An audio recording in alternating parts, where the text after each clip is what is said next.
In Russia, two presidential candidates are set to appear before the Election Commission on Monday to find out if they'll be allowed to run against President Vladimir Putin. One of them, Boris Nadezhdin, is a critic of Putin and the war in Ukraine. Recently, election officials said they would investigate irregularities in his election bid paperwork.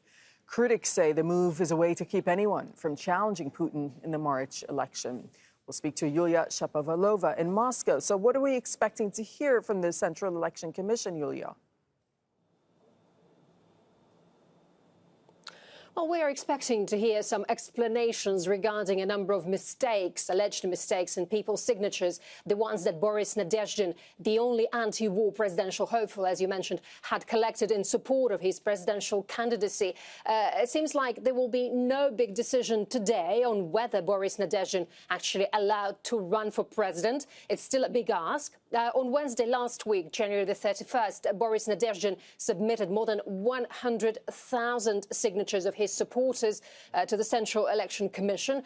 The commission took about 10 days to consider and verify those signatures, and later it will come up with a decision, hopefully, whether to register Nadezhdin's candidacy for president or not. But just a couple of days after Nadezhdin actually submitted the signatures, the Central Election Commission stated that they had allegedly found so-called dead souls in his signature lists, meaning that a number of signatures of people who had already died appeared on those lists. Meanwhile, Nadezhdin himself expects that he will be allowed to participate in the main stage of the elections in March, but experts are not so optimistic about it. All right, so Yulia, what are the chances really of the opposition winning, and to what extent would they pose a threat to President Putin?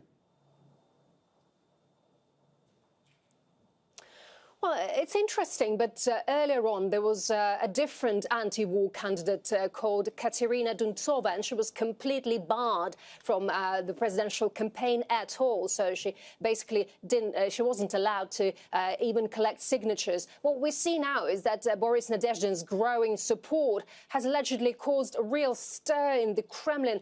We hear an opinion that the Kremlin and the presidential administration will create hurdles for him, so his name won't eventually appear on the ballot.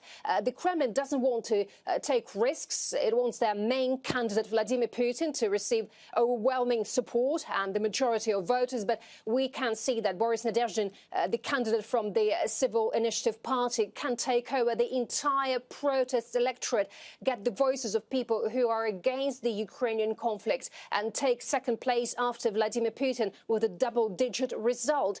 Everyone saw, of course, long queues, endless queues, when hundreds of thousands of people were eager to leave their signatures and legally show their support without being detained for their position for the only presidential hopeful, anti-war presidential hopeful. All right, thank you so much for that reporting from Moscow.